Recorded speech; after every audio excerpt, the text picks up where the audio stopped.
En effet, nous reprenons, comme le disait Catherine, avec un petit échange sur les incoterms. Alors, pour en parler, je suis avec Emmanuel Buteau-Stube. Emmanuel, vous êtes secrétaire général de l'ICC France. Alors, l'ICC, c'est la Chambre de commerce internationale qui élabore depuis 1936 les règles incoterms. À vos côtés, Catherine Lopez, vous êtes responsable assurance transport chez Sanofi. On va peut-être refermer les portes là-bas. Et en plus, j'ai un doute sur mon micro. Ça va ou pas? Ça va. Alors peut-être Emmanuel, pour commencer, c'est quoi les incoterms? Et puis je vais même dire, ça veut dire quoi incoterm? Alors, les incoterms, et je pense que dans cette salle... Si vous êtes équipé, je pense qu'il vaut mieux... Okay. Voilà, vous avez un micro-cravate, on va rester sur le micro-cravate. Donc, qu'est-ce que sont les incoterms? Les incoterms, ça veut dire International Commercial Terms, donc tout est dit. C'est en fait un ensemble codifié de dispositions contractuelles relatives au transport des marchandises. Ça a été inventé en 1936 par l'ICC. Et là, on en est à la 9e version, c'est-à-dire qu'aujourd'hui, on utilise les incoterms 2020, mais je vous en dirai plus tout à l'heure. On commence à travailler déjà sur la version 2030. Donc, pourquoi ces règles qui sont universelles, hein? On parle parfois d'espéranto du commerce international quand on fait référence aux incoterms. Pourquoi elles sont importantes? Parce qu'elles vont décrire les obligations réciproques du vendeur et de l'acheteur. On est bien d'accord toujours par rapport au transport de marchandises. Elles vont répartir les coûts de transport entre eux et surtout, et là c'est un point sur lequel Catherine reviendra, elles vont déterminer de manière aussi précise que possible le point de transfert des risques du vendeur à l'acheteur. Donc aujourd'hui, on fonctionne sur les règles incoterms 2020. Vous les connaissez, il y a toujours trois lettres. Il y a au total 11 règles incoterms. Il y en a 7 qui concernent le transport multimodal et qui incluent en fait le transport par container. Donc dans le multimodal, on a le maritime par container et ensuite tous les autres modes de transport.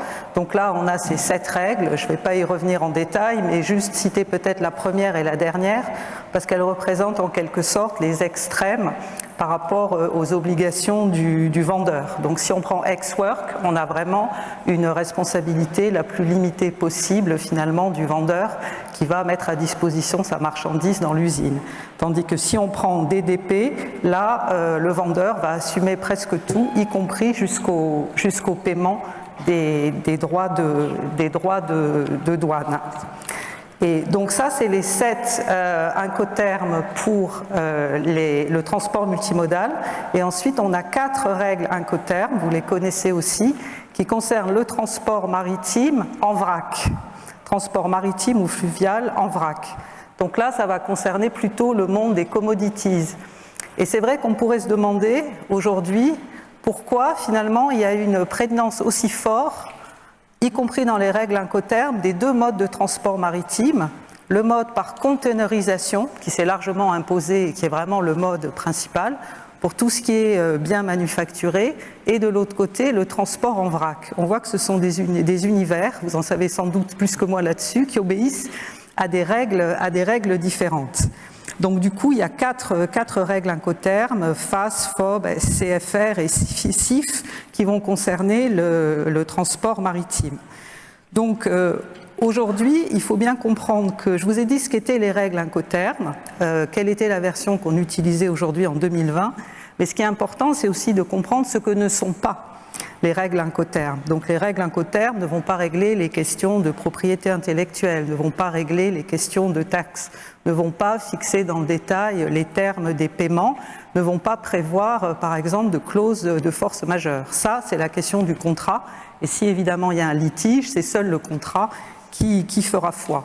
Donc vous avez compris que ces règles qui sont anciennes, 1936, révisées très régulièrement, constituent évidemment un atout indispensable pour faire fonctionner le commerce international de marchandises tous les jours, mais que évidemment, si ces règles sont mal choisies, Si ces règles sont mal comprises, si ces règles sont mal appliquées, on s'expose évidemment à un certain nombre de risques qui peuvent être assez sérieux, des risques de créances irrecouvrables, de pénalités, de refus de couverture d'assurance ou de pertes financières. Je pense qu'on aura l'occasion, avec les études de cas présentées par Catherine, d'identifier certains de ces risques. Peut-être un point juste historique.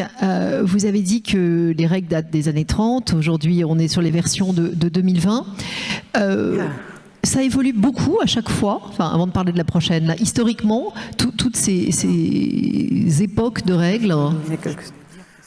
Donc en fait, si on remonte vraiment à l'origine, en 1936, on voit que les règles Incoterms, elles se sont adaptées au fur et à mesure de l'évolution des modes de transport.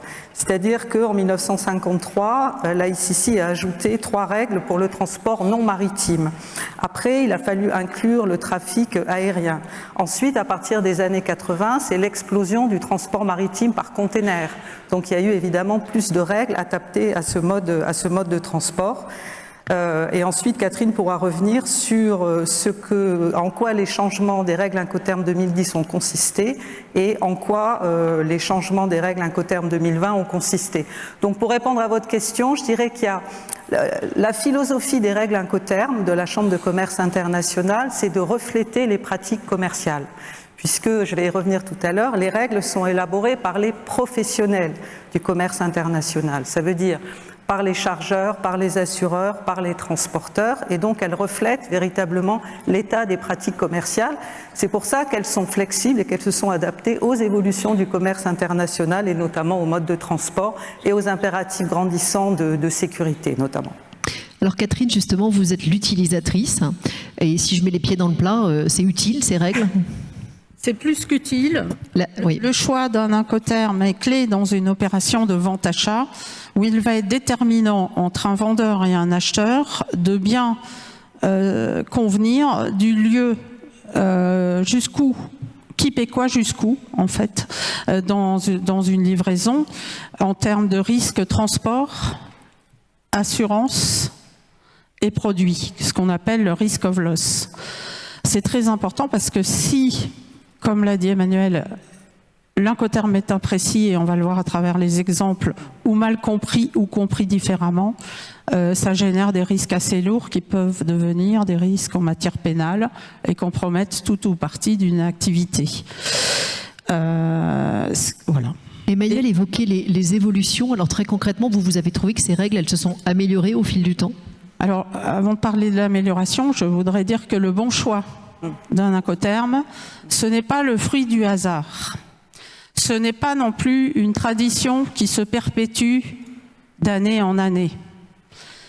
Les Incoterms, pour moi, le bon choix, le choix approprié, repose sur 6 critères de choix qui sont quand même assez importants.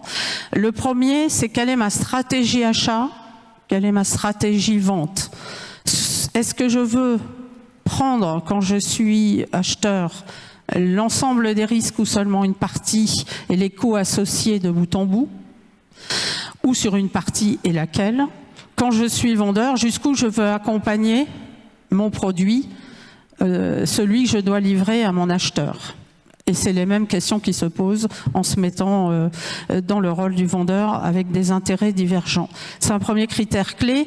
La nature du produit et son intérêt stratégique aussi. Ça joue dans le choix. Hein, le produit stratégique, c'est quoi? Ça va être un produit qui démarre, qu'on veut lancer, sur lequel on a fondé beaucoup d'espoir. Ça peut être un produit en rupture de stock pour un marché de consommation qui est important, un produit à forte valeur. Pour le pharma, c'est un produit life-saving. C'est assez simple en fait. Life-saving, c'est si le produit n'arrive pas ou s'il n'est pas bien sécurisé, et l'Incoterm fait partie de la sécurisation, le patient, son pronostic vital peut être engagé. Il y a un autre critère à prendre en compte, c'est qui va prendre l'assurance entre un vendeur et un acheteur. Parce que selon le lieu, on nous dit toujours qu'il faut imaginer les pires, en matière de risque, il faut imaginer les pires choses. Alors le pire scénario, c'est l'assureur qui va me dire « c'est pas assuré ». Alors je compte sur lui. Et donc, par rapport à ça, il faut savoir si l'assurance va pouvoir répondre à nos attentes selon que nous sommes vendeurs ou acheteurs. Un autre critère clé, c'est que dans certains pays, l'importation, il y a une assurance locale obligatoire dans le pays de livraison. Ce qui veut dire que deux incoterms qu'on aime beaucoup, hein, surtout pour la douane, parce que ça correspond au référentiel, notamment l'un des deux de la valeur en douane, le CIP et le CIF vont être interdits. Pourquoi ? Parce que dans le CIP et le CIF, le vendeur souscrit de l'assurance dans son pays de départ au bénéfice de l'importateur dans le pays d'arrivée. Or, dans certains pays, je vais citer l'Algérie, mais ça peut être le Maroc et la Tunisie, sachant qu'il y a un allègement, un assouplissement au Maroc, hein, les importations sont soumises à l'assurance locale obligatoire, ce qui veut dire que seul l'importateur peut s'assurer et doit le faire. C'est une obligation. Donc ça, c'est un élément à prendre en compte. Les pays sous sanction aussi.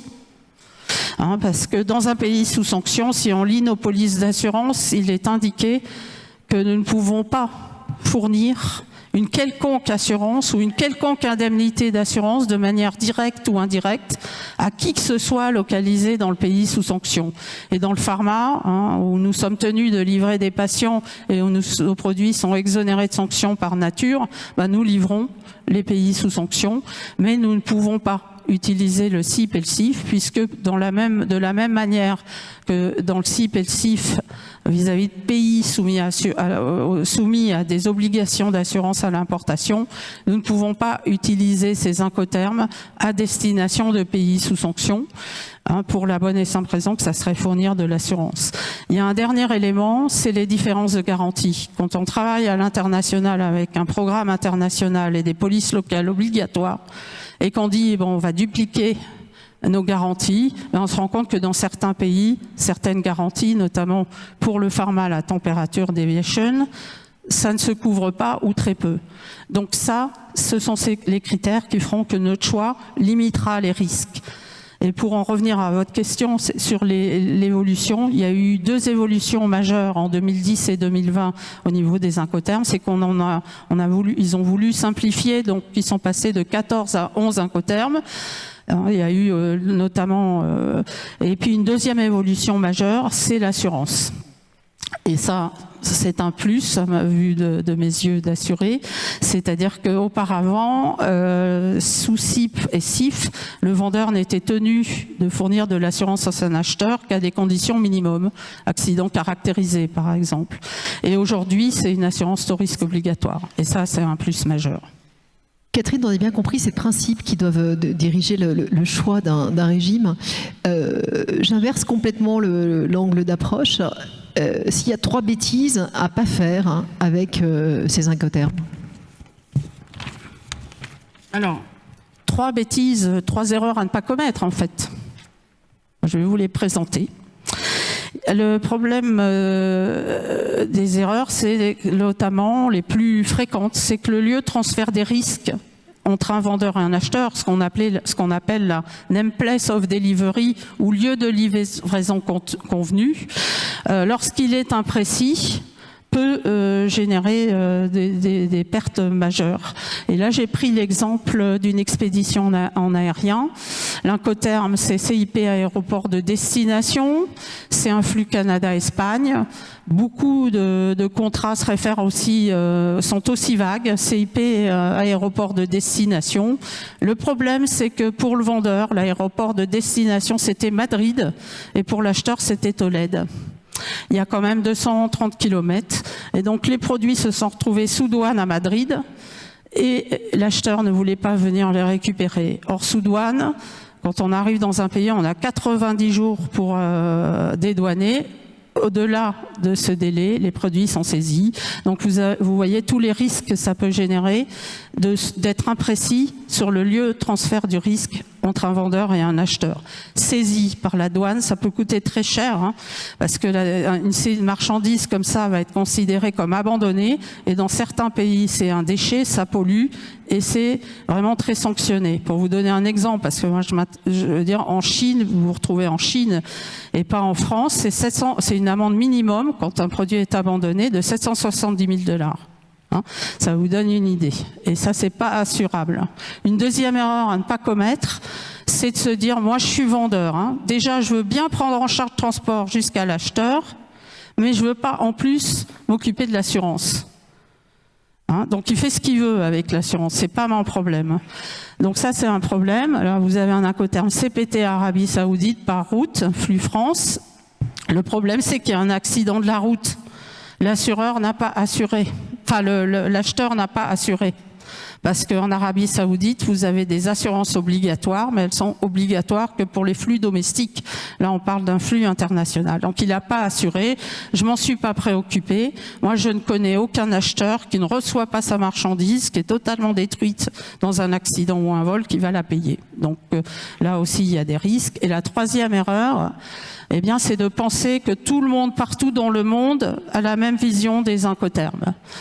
Et là, on voit sur ce dossier qui concerne un flux Inde-France que des dommages sont constatés en France et que pour le Français qui a acheté SIP port Incoterm 2020, c'est très clair.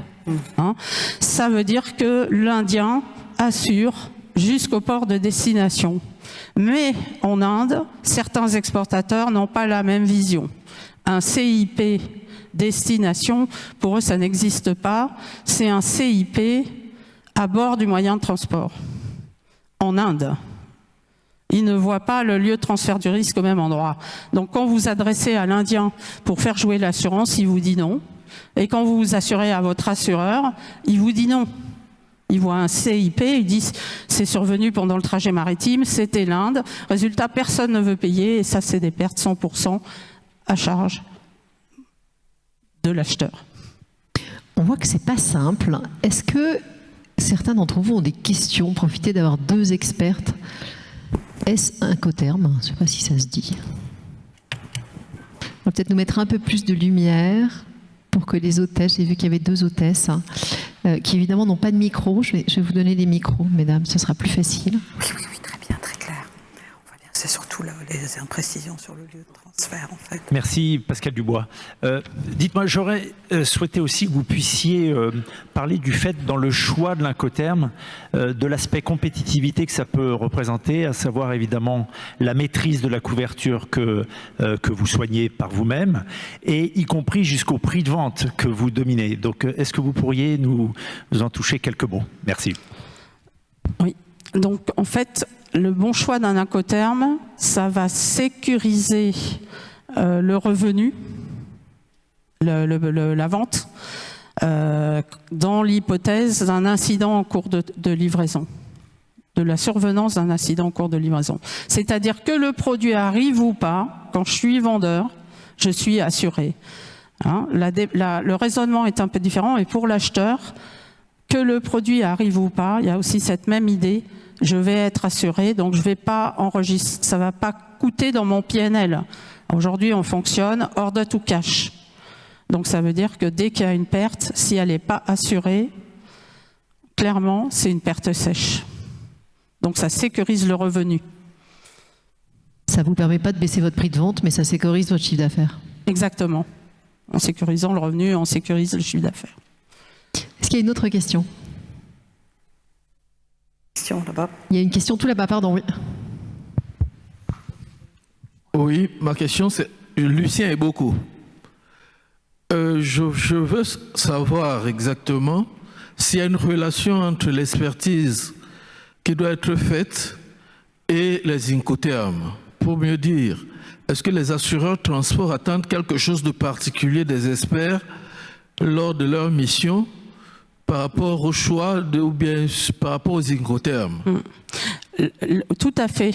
Je dirais que l'Incoterm est aussi utile, et c'est aussi dans mes souhaits du futur, hein, c'est l'affaire de tous, c'est l'affaire des experts, parce qu'ils vont situer le moment de survenance du dommage.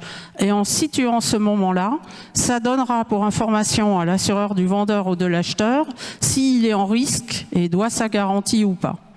Donc c'est déterminant. Une question là-haut, monsieur. Oui, merci. Deux questions. Une pour l'ICC. niveau de la compréhension distincte des incoterms en Inde et en France, comment est-ce que c'est possible, sachant qu'il me semblait que les incoterms, finalement, c'était universel? Et deuxième question pour Sanofi.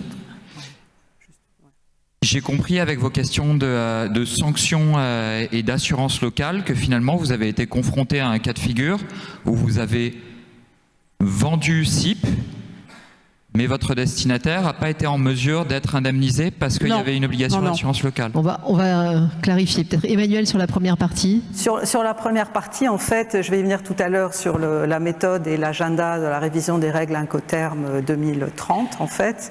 On a une méthode extrêmement collaborative, on a plus de 90 comités nationaux, donc il faut imaginer vraiment un creuset où des professionnels d'une centaine de pays, parce qu'on associe aussi les chambres de commerce et d'industrie localement, vont travailler sur l'élaboration de ces règles. Ça veut dire qu'il y a aussi des cas où des interprétations différentes se font jour. Et donc la ICC, en fait, collecte, j'allais dire, ces différentes interprétations, mais, sauf erreur de ma part, contrairement à ce qui se passe dans le domaine du trade finance, l'arbitrage étant à part, il n'y a pas, à ma connaissance, d'instance au niveau d'ICC qui va régler les différences d'interprétation de la même règle Incoterm dans différentes juridictions. Pour l'instant, c'est plutôt, on collecte les retours d'expérience, les difficultés. Mais je ne crois pas qu'il y ait un mécanisme qui permette d'arbitrer en disant telle interprétation développée par tel opérateur dans telle juridiction est plus correcte et plus conforme à la règle Incoterm telle qu'elle a été écrite. Ce qui est clair, c'est qu'il y a un processus permanent de compilation des cas difficiles, des cas de friction. Et puis évidemment, comme l'actualité a beaucoup évolué en termes tarifaires, en termes de sanctions, en termes de sécurité, il y a aussi de nouvelles problématiques qui se posent, même si les dernières règles Incoterm ne sont pas très anciennes. Alors, Catherine, avant de vous donner la parole, je tiens à préciser que Catherine est là pour son expertise. Elle travaille chez Sanofi, mais ce qu'elle nous a raconté, ce n'est pas sa vie, c'est Sanofi. C'est une bonne introduction. Ma vie, c'est dans le transport logistique et l'assurance transport chez Sanofi. Ouais, donc, l'exemple qui a été donné, en effet, c'est pas vous. Non. Mais c'est clair que les interprétations, on sait que les incoterms ne sont pas pour compléter un tout petit peu. Les incoterms ne sont pas mandatory et ont des interprétations, comme l'a expliqué Emmanuel, très divergentes. Et si vous prenez le FOB qui est du maritime, on vous dit c'est du maritime, c'est utilisé en aérien. Il y a 5 incoterms FOB aux USA, intra-US.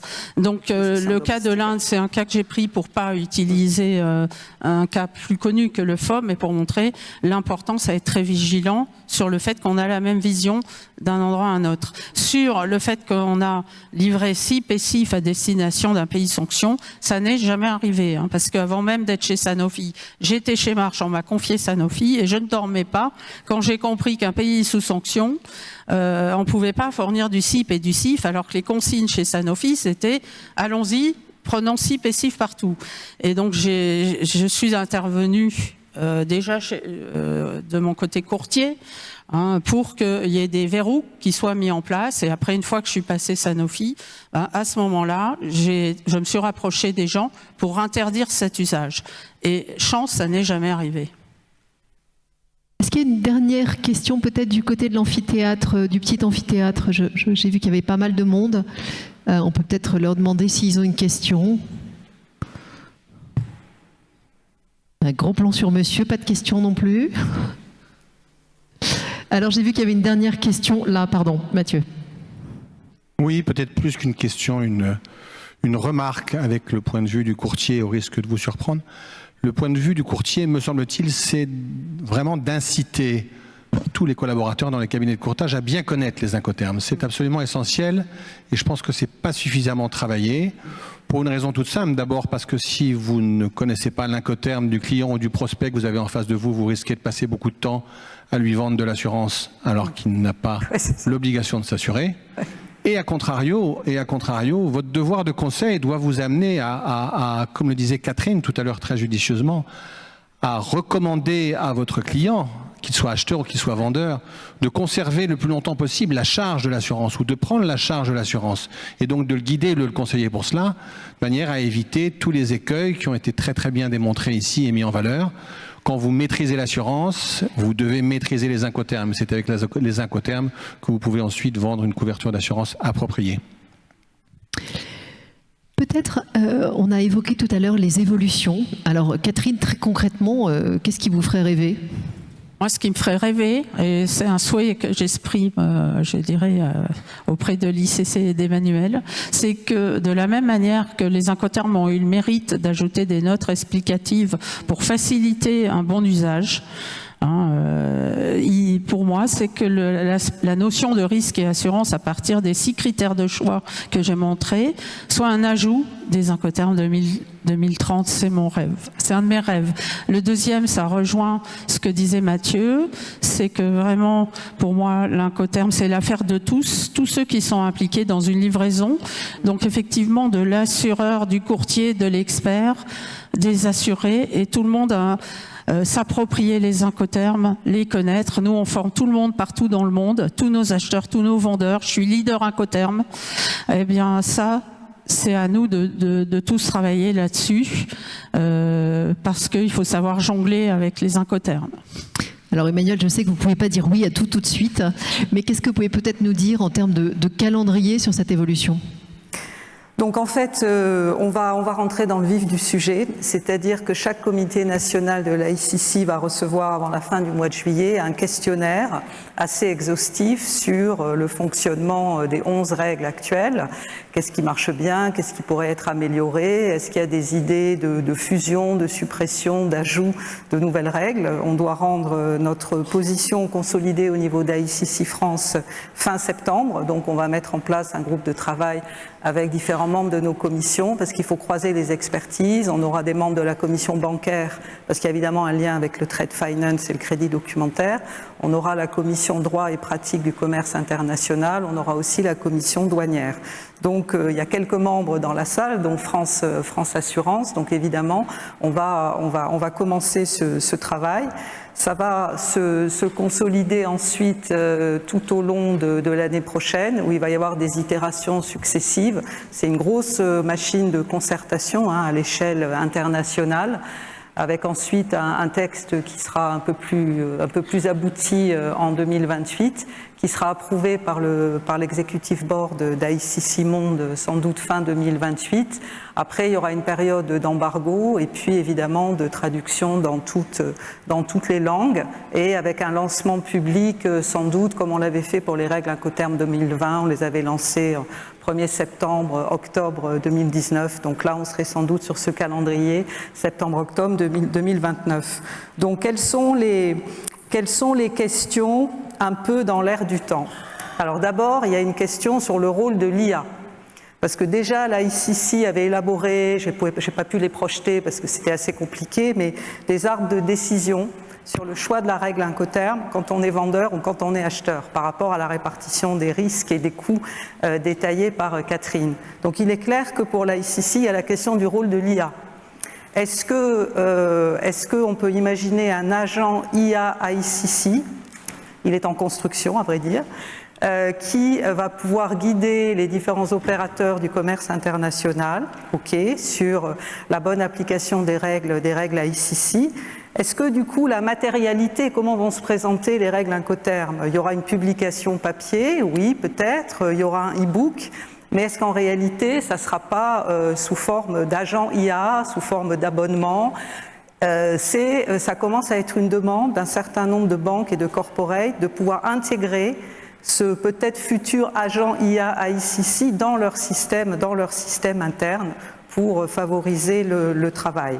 Ensuite, on a évidemment de la pédagogie, puisque en fait, on ne fait jamais assez de formation, jamais assez de pédagogie.